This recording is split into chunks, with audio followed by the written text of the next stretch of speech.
Hello everyone, welcome back to my channel. আবারও হাজির হয়ে গেলাম নতুন ইন্টারেস্টিং ড্রামা নিয়ে। আশা করি ড্রামাটি তোমাদের সকলের অনেক ভালো লাগবে। তো চলো আর দেরি না করে এক্সপ্লেনেশন স্টার্ট করি। গল্পের শুরুতেই আমাদের পরিচয় করানো হয় জিং নামের এক মেয়ের সঙ্গে। সে গ্রামের একটা ছোট মাসাজ সেন্টারে কাজ করত। মোটামুটি তার জীবন ঠিকঠাকই চলছিল, কিন্তু সমস্যা শুরু হয় যখনই হঠাৎ করে তাদের দোকান ভাড়া 20% বেড়ে যায়। জিংয়ের বাবা মা দুজনেই বোবা ছিল, তারা কথা বলতে পারেন না। এই ছোট্ট মাসাজ সেন্টার থেকেও খুব বেশি আয় হতো না। এর মধ্যেই জিং তার বয়ফ্রেন্ডের সাথে সম্পর্ক ভেঙে ফেলে। সম্পর্ক ভাঙার পর থেকেই সে একের পর এক কোম্পানিতে চাকরির আবেদন করে, কিন্তু সব জায়গা থেকেই তাকে রিজেক্ট হতে হয়। জিং তখনও জানতো না এই সব কিছুর পিছনে তার এক্স বয়ফ্রেন্ডের হাত আছে। এই সময় জিংয়ের অনেক টাকার দরকার ছিল। ঠিক তখনই সে একটা জব নোটিফিকেশন পায়। চাকরিটা শুনতে খুব ভালো ছিল, কিন্তু কাজটা তার আগের স্কিলের সঙ্গে একদমই মিলছিল না। তাকে একজন ন্যানি হিসেবে কাজ করতে হবে, আর সেই বাড়িটাই ছিল এই গল্পের হিরো শ্যানের বাড়ি। মাসাজ সেন্টারে আসা এক আন্টি জিংকে জানায় যে কয়েক মাস আগে শ্যানের ভয়ঙ্কর একটা গাড়ি অ্যাক্সিডেন্ট হয়েছিল। অ্যাক্সিডেন্টের আগে শ্যান ছিল খুবই রূঢ় আর নির্দয় মানুষ, কিন্তু অ্যাক্সিডেন্টের পর সে 2 পায়ে হারিয়েছে এবং এখন হুইল চেয়ারে বসে থাকে। সে কোম্পানিতে যাওয়া বন্ধ করে দিয়েছে। সারাক্ষণ নিজেকে সে ঘরে আটকে রাখে। ধীরে ধীরে মানসিকভাবেও সে অস্থির হয়ে পড়েছে। এই পর্যন্ত যত ন্যানি এসেছে, কেউই 2 দিনের বেশি থাকতে পারেনি। সবাই ভয় পেয়ে চলে গেছে। আন্টি জিংকে সাবধান করে বলে, ওখানে যেও না, জায়গাটা নিরাপদ না। কিন্তু জিং বলে, স্যালারি অনেক ভালো, আমাকে একবার চেষ্টা করতেই হবে। জিং স্বভাবগতভাবেই অনেক সাহসী ছিল। সে সেখানে গিয়ে দেখে আগের নানি মাত্র 2 দিনেই চাকরি ছেড়ে দিচ্ছে। সে জিংকে জানায় নিচের ঘরেই শান থাকে। ভয় পেতে পেতে জিন শানকে দেখতে চায়। সে মনে মনে ভাবে, সে কি সত্যি এতটা ভয়ঙ্কর? সেখানে গিয়ে সে দেখে শানের গার্লফ্রেন্ড জিজি তার সঙ্গে ঝগড়া করছে। শান হুইল চেয়ারে বসে থাকায় জিজি তার সাথে ব্রেকআপ করতে চাইছিল। শান বুঝে যায় তার চারপাশে সবাই আসলে স্বার্থপর। সে তখনই জিজির সঙ্গে সম্পর্ক ভাঙার সিদ্ধান্ত নেয়। এরপর শানের ছোট ভাই আসে। সে জিংকে তার সাথে পরিচয় করিয়ে দেয় যে এই মেয়েটাই তোমার নতুন ন্যানি। সে বলে, চাকরির নোটিফিকেশনটা আমি পাঠিয়েছিলাম। তোমার যদি এখানে কাজ করতে ভালো না লাগে তাহলে জোর করে থাকার দরকার নেই।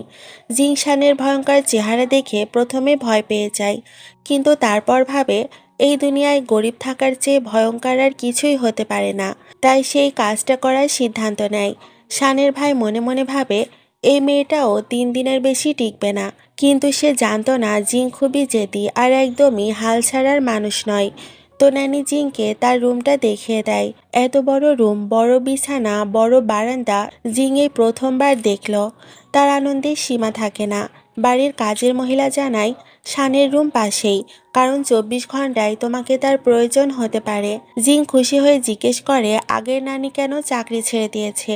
সে বলে, শান খুবই খারাপ মানুষ, তার সঙ্গে কাজ করা যায় না। এই বলে সে চলে যায়। জিং ভাবে মানুষ কতটা ভয়ঙ্কর হতে পারে, কিন্তু সে ঠিক করে নেয় অন্তত 3 দিন চেষ্টা করবে। এরপর শানের ভাই আসে। দুজন নাম্বার এক্সচেঞ্জ করে। জিং দেখে তার নাম্বার 88, মানে গত 2 মাসে শান 87 জন ন্যানিকে তাড়িয়েছে। সবাই চলে যাওয়ার পর জিংয়ের দায়িত্ব পড়ে শানের জন্য রান্না করার। সে তাকে দেখতে গেলে বুঝতে পারে শান সিসিটিভি ক্যামেরা দিয়ে তাকে দেখছে। জিং ক্যামেরা দেখে হেসে দেয়, আর হঠাৎ করেই ক্যামেরা বন্ধ হয়ে যায়। জিং বাইরে এলে শান হুইল চেয়ার চালাতে যায়, কিন্তু সেটা নড়ে না, কারণ জিং ব্যাটারি খুলে নিয়েছিল। সে বলে, রান্নার সঙ্গে সঙ্গে আপনার পাও আমাকে মেসেজ করতে হবে, না হলে ব্যাটারি আমি আপনাকে ফেরত দেব না। শানের তখন কোনো উপায় ছিল না, তাই সে রাজি হয়ে যায়। জিং তখন মজা করে নিজের জীবনের গল্প শোনাতে থাকে। শানের সঙ্গে সে কানেক্ট হওয়ার চেষ্টা করে। সে জানে এখানে কাজ করতে হলে ভালো সম্পর্ক রাখতেই হবে। আগের ন্যানিরা শানের পায়ের ক্ষত দেখেই ভয় পেয়ে যেত, কিন্তু জিং তার সাথে একদম স্বাভাবিক আচরণ করে। শানের ভাই তখন সিসিটিভি ফুটেজ দেখছিল। সে খুশি হয়ে জিংকে বোনাস পাঠিয়ে দেয়। আসলে শানের ভাই খুবই ভালো মানুষ ছিল। সে চাইতো শান তাড়াতাড়ি সুস্থ হয়ে উঠুক। সে চায় না শানের কষ্টার্জিত কোম্পানি নষ্ট হোক, যদিও তারা সৎ ভাই ছিল। পরদিন সকালে জিং উঠে বোনাসের টাকা দেখতে পায়। সে এতে খুব খুশি হয়, কারণ এই টাকা তার বাবার 1 মাসের আয়ের সমান। সে সঙ্গে সঙ্গে টাকাটা তার বাবা মাকে পাঠিয়ে দেয়। এরপর নিচে এসে সে দেখে শানের বাবা এসেছে।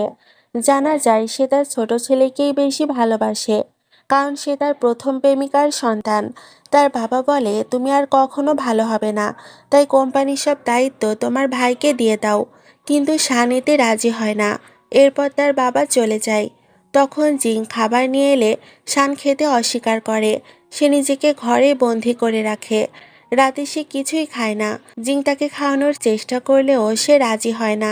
এরপর শানের ভাই আসলে জিং বলে, আপনার বাবা আসার পর শানের মনটা খারাপ হয়ে গেছে।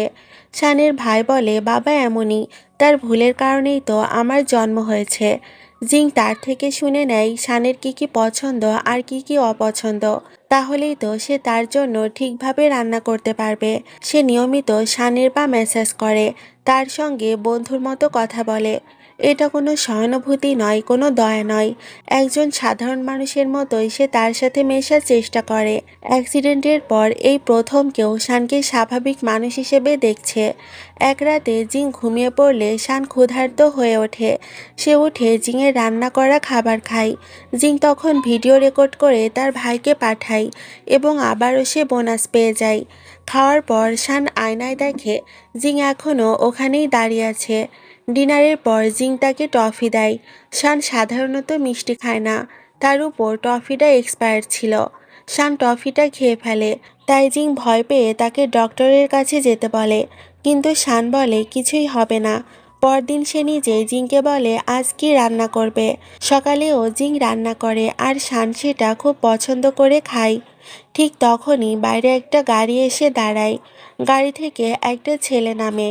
জিং তাকে আগে চিনত না, কিন্তু শানের রিকোয়েস্টে সে ছেলেটিকে ভেতরে ঢুকতে দেয়।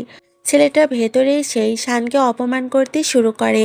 সে বলে, তুমি কি জানো তোমার ফিয়ন্সি কবে থেকে তোমাকে চিট করছে? যেদিন তোমার অ্যাক্সিডেন্ট হয়েছিল সেদিন সে আমার বেডে ছিল। ওই দিন আমরা রাত কাটিয়েছিলাম। তুমি কখনো উঠে দাঁড়ানোর স্বপ্ন ছেড়ে দাও, তোমার পা কখনোই ভালো হবে না। এই কথা শুনে শান প্রচণ্ড রেগে যায়। রাগের মাথায় সে জিংয়ের বানানো খাবার ছুঁড়ে ফেলে দেয়। এদিকে কোম্পানিতে শেয়ার হোল্ডারদের একটা মিটিং চলছিল। সেখানে শানের ভাইও উপস্থিত ছিল। সে সঙ্গে সঙ্গে জিংকে এসএমএস করে পরিস্থিতি সামাল দিতে বলে। সবার সামনে ছেলেটা বলে শান ডিসেবল, সে কখনো কোম্পানিতে ফিরতে পারবে না। তখন জিং বলে শানের পা আবার ঠিক হয়ে যাবে। ছেলেটা তখন বলে, যদি শান সামান্য হলেও পা নাড়াতে পারে তাহলে আমি নীল ডাউন হয়ে তার কাছে ক্ষমা চাইব। জিং তখন বলে ঠিক আছে। সে গিয়ে তখনই শানের পায়ে জোরে চাপ দেয়, আর সত্যি শানের পা নড়ে ওঠে। শেয়ার হোল্ডাররা এটা দেখে খুশি হয়ে যায়। তারা ভাবে শানের পা এখনও জীবিত, সে আবারও কোম্পানিতে ফিরতে পারে। কথা অনুযায়ী ছেলেটার ক্ষমা চাওয়ার কথা ছিল, কিন্তু সে আর ক্ষমা চাইতে চায় না। তখন জিং গার্ডদের ডাকে। গার্ডরা এসে তাকে হাঁটু গেড়ে শানের কাছে ক্ষমা চাইতে বাধ্য করে এবং সেখান থেকে নিয়ে যায়। এরপর জিং শানকে বলে, আজকের পর নিজেকে ছোট ভাববেন না। আপনিও আমাদের মতোই একজন সাধারণ মানুষ। নিজের উপর বিশ্বাস রাখুন। আমি কথা দিচ্ছি একদিন আপনার পা ঠিক হবেই। এই কথাগুলো শানের উপর গভীর প্রভাব ফেলে। তাদের মধ্যে একটা ভালো বন্ডিং তৈরি হয়। কিন্তু হঠাৎ করেই শান রেগে গিয়ে জিংকে চাকরি থেকে বের করে দেয়। পরের 2 দিন শানের জন্য খুবই বিরক্তিকর ছিল। এরপর একদিন তার ভাই তার ডক্টর বন্ধুকে নিয়ে আসে। ডক্টর জানায় জিং যে নিয়মিত তাকে মেসেজ দিচ্ছিল তার কারণে শানের পায়ে ধীরে ধীরে প্রাণ ফিরে আসছে। শানের ভাই বলে, ভাই জিংকে আবারও ফিরিয়ে আনি, ওকে এখন তোমার অনেক প্রয়োজন। শানও ভাবে ও না থাকলে এই বাড়িটা একদম ফাঁকা লাগে। এদিকে জিং বাড়িতে সবাইকে শানের বাড়ির অভিজ্ঞতার কথা বলছিল। তার পরিবার তাকে বোঝায় ওখানে আর যাওয়ার দরকার নেই। ঠিক তখনই সেখানে জিংয়ের এক্স তার মাকে নিয়ে হাজির হয়। তারা জিং আর তার বাবা মাকে নিয়ে হাসি ঠাট্টা করতে শুরু করে। জিং সব সহ্য করছিল, কিন্তু যখন তার বাবা মাকে অপমান করা হয় তখন সে অনেক রেগে যায়। তার এক্স বলে, আমি জানি তোমাকে চাকরি থেকে বের করে দেওয়া হয়েছে, আর আমি চাইলে এই মাসাজ সেন্টারও এখন বন্ধ করে দিতে পারি। বাইরে দাঁড়িয়ে এক ব্যক্তি সব শুনছিল। সে জানায় যে কোম্পানির নাম তার এক্স বলছে, সেই কোম্পানির মালিক আসলে শান। সে এটাও বলে কে বলেছে জিং অযোগ্য, আর কে বলেছে জিংকে চাকরি থেকে বের করা হয়েছে। তখন তার এক্স আর তার মা অপমানিত হয়ে চলে যায়। শানের ভাই জিংকে বড় একটা কন্ট্রাক্ট দেয়। তার পরিবার প্রথমে রাজি না হলেও জিং বলে এইবার বেতন মাসে 1 লাখ টাকা, তাই সে অবশ্যই যাবে। সেদিন ছিল ফ্রাইডে। জিং ঠিক করে সে মন্ডে থেকেই কাজে জয়েন করবে। শান ভাবতেই পারেনি জিং সত্যি আসবে। 3 দিন তার অনেক কষ্টে কাটে, তার কিছুই ভালো লাগে না। অবশেষে সোমবার আসে। জিং আবার ফিরে আসে। শান্ত তাকে দেখে বিশ্বাসই করতে পারে না। জিং বলে আমি তো তোমার ভাইকে বলেছিলাম আমি সোমবার আসছি। শান তখন তার ভাইয়ের এসএমএস দেখতে ভুলে গিয়েছিল, তাই সে জানতে পারেনি। সে তখন জিংকে তার প্রিয় খাবার বানাতে বলে। জিং আনন্দের সঙ্গে তার কাজ শুরু করে। সে খেয়াল করে শানের দাড়ি বড় হয়ে গেছে। সে সামনে আসতে লজ্জা পাচ্ছে। জিং মজা করে বলে চুল ঠিক করো। শান বলে এটা কেটে ফেলো। জিং তার চুল কাটতে গিয়ে উল্টো এলোমেলো করে দেয়। ঠিক তখনই শানের ডক্টর বন্ধু আসে। জিং তাকে খারাপ লোক ভেবে ঝগড়া করতে শুরু করে। শান বলে না না, ও আমার বন্ধু। জিং তখন তার কাছে ক্ষমা চায়। ডক্টরের পর শানকে পরীক্ষা করে বলে শানের পায়ে বেশি চাপ দেওয়া যাবে না। তবে জিং যদি এভাবেই মাসাজ চালিয়ে যায় তাহলে সে খুব তাড়াতাড়ি সুস্থ হয়ে যাবে। এই কথা শুনে শান অনেক খুশি হয়। কিন্তু জিং আরও বেশি খুশি হয়, কারণ তার বস সুস্থ হলে সে তো বোনাস পাবেই। ডক্টর বলে শানকে খুশি রাখতে হবে, তাই জিং তাকে বাইরে ঘুরতে নিয়ে যায়। একদিন ইয়ানা জিজি সেখানে আসে। জিং তখন ইচ্ছে করেই শানকে বাচ্চাদের সাথে ফুটবল খেলতে বাধ্য করে এবং তাকে গোলকিপার বানায়। শান বাচ্চাদের সঙ্গে ভালোভাবে মিশে যায়। ইয়ানার জিজি এসে তখন ঝামেলা শুরু করে, কিন্তু জিং তাদেরকে ভালোভাবেই শিক্ষা দিয়ে দেয় আর শানকে সেখান থেকে নিয়ে যায়। জিং বুঝতে পারে ইয়ানা জিজিকে দেখে শান আবারও রেগে গেছে।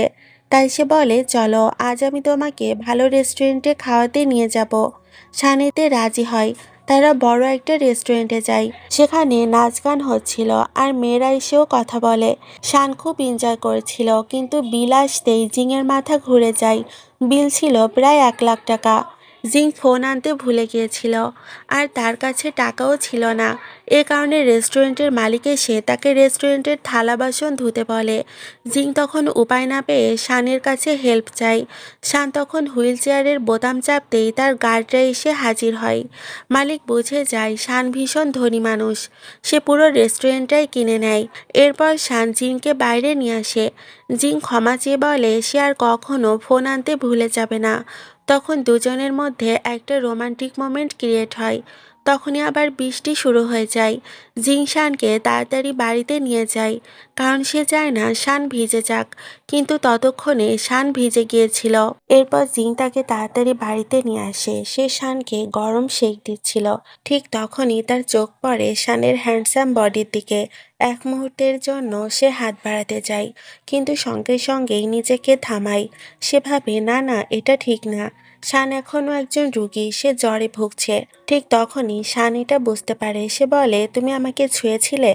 জিং তাড়াতাড়ি বলে না, তেমন কিছু না, আমি শুধু শেক দিচ্ছিলাম। শান বলে তাহলে তোমার হাত আমার বুকে কেন ছিল?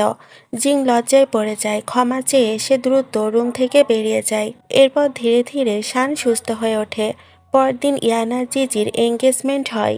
ইয়ান শানকে সেখানে ইনভাইট করে। শানের ভাই শান আর জিং তিনজনই সেখানে যাওয়ার সিদ্ধান্ত নেয়। পার্টির জায়গায় পৌঁছে তারা ভেতরে ঢোকে না। সবাই ভাবছিল শান তার এক্সের এঙ্গেজমেন্টে এসেছে। ইয়ান আর জিজি জানতে পারে শান বাইরে দাঁড়িয়ে আছে। তখন তারা নিজেরাই বাইরে আসে। জিং তখন ইয়ানকে বলে তুমি শানকে ডেকেছ, সে হুইল চেয়ারে আছে, তাই তাকে ভেতরে নেওয়ার দায়িত্ব তোমার। এরপর দুজন মিলে শানকে ভেতরে নিয়ে যায়। ভেতরে ঢুকে শান জিংকে বলে এখন বাকিটা আমার উপর ছেড়ে দাও, তুমি পার্টি এনজয় করো। কিছুক্ষণ পর ইয়ান শানকে আলাদা করে কথা বলার জন্য ডাকে। সে নিজের আর জিজির সম্পর্ক নিয়ে কথা বলতে চায়। তখন শান বলে তোমাদের দুজনেরই লজ্জা নেই, তোমরা দুজনেই চিটার। চিটার আর চিটার একদম পারফেক্ট জুটি। এই কথা শুনে ইয়ান ভীষণ রেগে যায়। সে জিংকে মারতে হাত তোলে। ঠিক তখনই শান হুইল চেয়ার থেকে উঠে দাঁড়িয়ে জিংকে বাঁচায়। সবাই এটা দেখে অবাক হয়ে যায় যে শান সত্যিই দাঁড়াতে পারে। ঠিক তখনই শানের ভাই এসে পৌঁছায়। ভুল করে সে নিজের গায়ে আতশবাজি ফাটিয়ে ফেলেছিল, তাই এখনও তার শরীর থেকে বারুদের গন্ধ আসছিল।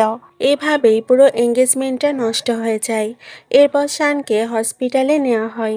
তার ডক্টর বন্ধু জানায় এখনই পায়ে বেশি চাপ দেওয়া ঠিক হয়নি, এতে ভবিষ্যতে সে আর হাঁটতেই পারবে না। জিং এতে ক্ষমা চায়। সে বলে সবকিছু আমার জন্যই হয়েছে। সে শানকে আশ্বস্ত করে এখন থেকে আমি তোমাকে আর কোনো ঝামেলায় পড়তে দেব না। দুর্ঘটনার পর এই প্রথম শানের জীবনে কেউ সত্যিই তার খেয়াল রাখছে। এমনকি তার নিজের বাবা পর্যন্ত কখনো এতটা চিন্তা করেনি। জিং যদিও এখনও তাকে নিজের বস হিসেবেই দেখে, কিন্তু শানের মনে তার জন্য ফিলিংস তৈরি হয়েছে। ঠিক তখনই ইয়ান পুলিশ নিয়ে আসে। সে অভিযোগ করে বলে শান আমার বিয়ে নষ্ট করেছে। জিং তখন শানকে বলে চিন্তা করবেন না, আমি সব সামলাবো। সে চোখে পানি এনে কাঁদতে কাঁদতে পুলিশের সামনে বলে ইয়ান নিজেই শানকে বিয়েতে ডেকেছে। সে একজন রুগী, তার মানসিক সমস্যাও আছে, আর এখন সে কোমায়। পুলিশ এই কথা শুনে ইয়ানকে বোঝায় শানকে তোমার জরিমানা না করে উল্টো ক্ষতিপূরণ দেওয়া উচিত। ডাক্তারও জিংয়ের কথাকে সমর্থন করে। সে আগে লক্ষ্য করেছিল শান জিংকে পছন্দ করে। এরপর শানের বাবা আসে। সে বলে এত নাটক করার কি দরকার, তুমি তো ঠিকই আছো। শান বলে দুঃখিত, আমি ঠিক নেই। এরপর শানের মা আসে। যদিও তারা এখনো আইনিভাবে হাজবেন্ড ওয়াইফ, কিন্তু সত্যিটা হলো তার বাবা তার ওয়াইফকে ঠকিয়েছিল, আর সেই সম্পর্ক থেকেই শানের ভাইয়ের জন্ম। কিন্তু এবার শানের মা ডিভোর্স নেওয়ার সিদ্ধান্ত নেয়। বাড়িতে ঝগড়া শুরু হলে জিং নিজের বাবা মাকে নিয়ে সেখান থেকে চলে যায়। বাইরে যাওয়ার সময় শানের মা জিংয়ের সঙ্গে দেখা করে। সে তাকে বোনাস দিয়ে বলে তুমি খুব ভালো মেয়ে, মন দিয়ে কাজ করছো, শানের খুব ভালো খেয়াল রাখছো। পরে জিং শানকে বলে আপনার মা সত্যিই খুব ভালো মানুষ। এদিকে শানের ভাই বুঝে যায় শানের মনে জিংয়ের জন্য আলাদা ফিলিংস আছে। সে তখন ইচ্ছে করে বলে শানের জন্মদিন আর মাত্র 2 দিন বাকি। জিং এই কথা শুনে ভাবে বস খুশি হলে সে বোনাসও পাবে, তাই সে শানের জন্য সারপ্রাইজ পার্টির প্ল্যান করে। সবকিছু সে শানের অজান্তেই করে। অবশেষে জন্মদিনের রাত আসে। জিং শানকে বাইরে নিয়ে যায় এবং আতশবাজি জ্বালিয়ে তাকে জন্মদিনের শুভেচ্ছা জানায়। শান এতে খুব খুশি হয়। আতশবাজির শব্দের মাঝেই শান জিংকে বলে আমি তোমাকে লাইক করি, কিন্তু জিং শুনতে পায় না। ঠিক তখনই গার্ডরা দৌড়ে আসে। তারা ভাবে বাড়িতে আগুন লেগেছে। তারা তাড়াতাড়ি সেই আতশবাজি নিভিয়ে দেয়। শান এতে খুব রেগে যায় এবং গার্ডদের উপর চিৎকার করতে শুরু করে। জিং মনে মনে ভাবে ইস, এত কষ্ট করে সারপ্রাইজটা বানিয়েছিলাম, আর শান ঠিকমতো এনজয়ই করতে পারলো না। সে শানকে বলে আমি সরি, আমি বুঝতে পারিনি যে গার্ডরা এসে এগুলো বন্ধ করে দেবে। শান বলে না, তোমার এই বার্থডে সারপ্রাইজটা আমার অনেক ভালো লেগেছে। এরপর তারা রুমের ভেতরে যায়। সেখানেই শানের ভাই আর তার ডক্টর বন্ধু দুজনেই আছে। জিং নিজে হাতে শানের জন্য কেক বানিয়ে নিয়ে এসেছিল। শান এতে খুব খুশি হয়ে জিংকে বোনাস দেয়। তার মনে হতে থাকে জিং হয়তো তাকে শুধু বস হিসেবেই দেখে, তবুও সমস্যা নেই। বস এমপ্লয়ি হিসেবে সে অন্তত তার পাশে থাকুক। তার কাছ থেকে সে অনেক মোটিভেশন পায়। এটা দেখে তার ভাই আর ডক্টর বন্ধু মজা করে নিজেরাও বোনাস চাইতে থাকে। ঠিক তখনই সেখানে শানের মা এসে পৌঁছায়। কেক কেটে সবাই মিলে শানের জন্মদিন সেলিব্রেট করে।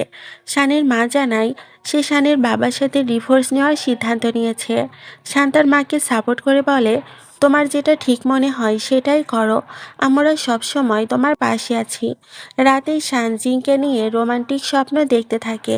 পরদিন সকালে ঘুম ভেঙে সে ভাবে আমি কি পাগল হয়ে যাচ্ছি, জিংকে নিয়ে এমন ভাবনা কেন আসছে। সে তার ডক্টর বন্ধুকে সব বলে। ডক্টর বন্ধু হেসে তাকে কংগ্রাচুলেশন করে বলে এতেই তো প্রমাণ হয় যে তুমি এখনো একজন নর্মাল মানুষ, এতে সমস্যা কোথায়। এদিকে জিং এসে জানায় তাকে ক্লাস রিউনিয়ন পার্টিতে যেতে হবে। শানিটা শুনে তাকে নিজের গাড়ি দেয় এবং নিজেই তাকে সাজিয়ে রিউনিয়নে পাঠিয়ে দেয়। সেখানে ইয়ানা জিজেও উপস্থিত ছিল। তবে শান ভেতরে যায় না। ভেতরে ঢুকতেই আগের মতোই সেই চেনা দৃশ্য। ক্লাসমেটরা জিংয়ের সাথে খারাপ ব্যবহার করতে শুরু করে। যদিও জিং দামি গাড়িতে সুন্দরভাবে সাজগোজ করে এসেছে, তবুও তার এক্স এসে বড় বড় কথা বলতে থাকে যে আমি জিংকে ছেড়ে দিয়েছি কারণ সে গরিব। সবাই মিলে জিংকে অপমান করতে থাকে, কিন্তু জিংয়ের তাতে একদমই কিছু যায় আসে না। এরপর খাবারের বিল পে করা হয়। জিংয়ের এক্স দেখাতে থাকে যে সেই বিল দিয়েছে। ঠিক তখনই শান সেখানে এসে হাজির হয়। জিংয়ের এক্স বুঝে যায় শান আর কেউ নয়, বরং সেই হলো তার বস। সে ভয় পেয়ে বারবার তাকে সরি বলতে থাকে। শান বলে পুরো বিলটা আমিই পে করেছি, তোমরা এনজয় করো। সবাই ভাবতে থাকে শান আর জিংয়ের মধ্যে আসলে কি সম্পর্ক। সে শুধু ন্যানি তো হতে পারে না। এই পার্টিতে জিং একটু বেশি ড্রাঙ্ক হয়ে যায়। শান তাকে সামলে বাড়িতে নিয়ে যায়। জিং তখন পুরো নখরামি করতে থাকে। শানের কাছে তাকে কিস করার সুযোগও আসে, কিন্তু সে নিজেকে সামলে নেয়। সে ভাবে আমার মনে জিংয়ের জন্য ফিলিংস থাকলেও আমি এই অবস্থায় তার সুযোগ নিতে পারি না। পরদিন সকালে অ্যালার্মে জিংয়ের ঘুম ভাঙে। তার মনে পড়ে ড্রাঙ্ক অবস্থায় সে শানের সাথে কি করেছে। সে বাইরে গিয়ে তখন শানকে সরি বলে। শান বলে কোনো প্রবলেম নেই, কখনো কখনো ড্রাঙ্ক হয়ে মনের কথা বেরিয়ে আসাই ভালো। এরপর থেকে শানের ভাই প্রায়ই বাড়িতে আসতো। জিং সারাদিন শানের সাথে থাকে যেন সে একা ফিল না করে। এভাবেই তার ভাই জানতে পারে জিং আসলে খুবই ট্যালেন্টেড। শুধু তার এক্সের কারণেই সে কখনো জব পায়নি। শান তখন সিদ্ধান্ত নেয় জিংকে নিজের কোম্পানিতে চাকরি দেবে। সে বলে তুমি আমার জন্য রান্না করে অফিসে কাজ করতে পারো। জিং প্রথমে রাজি হয় না। সে বলে তাহলে আপনার খেয়াল রাখতে তো পারবো না, কিন্তু শানের জোরাজোরিতে সে রাজি হয়ে যায়। অফিসে প্রথম দিনই জিজি জিংকে অপমান করে বলে একজন ন্যানি এখন আমাদের কোম্পানিতে কাজ করতে এসেছে। জিং শান্তভাবে বলে আমি এখানে নিজের যোগ্যতায় এসেছি। ঠিক তখনই শানের ভাই খুব গ্র্যান্ডভাবে এসে জিংকে রিসিভ করে। পুরো অফিসে গসিপ শুরু হয়ে যায় জিং আর শানের সম্পর্ক নিয়ে। এতে জিজি খুব রেগে যায় এবং জিনকে অফিস থেকে বের করে দেওয়ার প্ল্যান করে। মাত্র 2 ঘন্টার মধ্যেই জিনকে কঠিন একটা প্রজেক্ট দেওয়া হয়। সবাই ভাবে সে পারবে না, কিন্তু কয়েক ঘন্টার মধ্যেই সে কাজটা শেষ করে আসে। কারণ জিং মেসেজে অনেক ভালো ছিল, আর সেই মডেল তার মেসেজে এতটাই ইমপ্রেস হয় যে ডিলটা সাইন করতে সে রাজি হয়ে যায়। এই প্রজেক্টটা শানের কোম্পানি অনেক দিন ধরে পাওয়ার চেষ্টা করছিল। জিং খুব খুশি হয়ে বাড়ি ফিরে সব কথা শানকে বলে। শানও খুব খুশি হয়, কিন্তু ভয় পায় কোম্পানিতে কেউ জিংকে বেশি সমস্যায় ফেলবে না তো। এরপর একদিন জিজি আবারও ঝামেলা করে। মডেল দেরিতে আসায় সে জিংকে দোষ দেয়, কিন্তু পরে জানা যায় মডেলের গাড়ির ব্রেক ফেল হয়ে গিয়েছিল। শান বুঝে যায় সবকিছুর পিছনে জিজিই আছে। শান তখন জিজিকে কোম্পানি থেকে বের করে দেয়। জিজি বলে তুমি আমাকে একটা ন্যানির জন্য চাকরি থেকে বের করছো। শান বলে তুমি ধনী পরিবারে জন্মেছো বলে তার মানে এই নয় যে তুমি সবকিছু ডিজার্ভ করো। জিং এখানে তার ট্যালেন্টের জন্য আছে। এই সময় জিংকে বাঁচাতে গিয়ে শান হুইল চেয়ার থেকে উঠে দাঁড়ায়। এতে তো সবাই অবাক হয়ে যায়। জিং তখন তাড়াতাড়ি তাকে বসিয়ে দেয়। বাড়ি ফিরে শান জিংয়ের জন্য তার পছন্দের কুকিজ আনে। এমনকি সেই ফ্যাক্টরিটাই কিনে নেয় যেন কুকিজ বানানো কখনো বন্ধ না হয়। খুশিতে জিং তাকে জড়িয়ে ধরে এবং ভুল করে তাদের মধ্যে একটা কিছু হয়ে যায়। জিং এতে খুবই অস্বস্তিতে পড়ে যায়, কারণ এটা তার ফার্স্ট কিস। কিন্তু শান তাকে কিছুই বলে না। পরদিন শান জানায় তার পা পুরোপুরি ঠিক হয়ে গেছে, আর গত রাতের কিস তারও ফার্স্ট কিস ছিল। জিং এটা শুনে রিল্যাক্স হয়। শেষে ইয়ান আবার জিংকে ফাঁসাতে আসে, কিন্তু শান এসে তাকে প্রোটেক্ট করে। জিং স্পষ্টভাবে ইয়ানকে রিজেক্ট করে। শেষ পর্যন্ত শান আর জিং দুজনেই একে অপরের প্রতি নিজেদের ভালোবাসা স্বীকার করে। শানের পাও ভালো হয়ে যায়। শেষ দৃশ্যে শান জিংকে প্রপোজ করে। জিংও সঙ্গে সঙ্গে তাকে হ্যাঁ বলে দেয়। এভাবেই আমাদের এই সুন্দর গল্পটার হ্যাপি এন্ডিং হয়ে যায়। তো তোমাদের কেমন লাগলো ড্রামাটি অবশ্যই কমেন্ট করে জানাবে। আজকের মতো এখানেই বিদায় নিচ্ছি। আল্লাহ হাফিজ।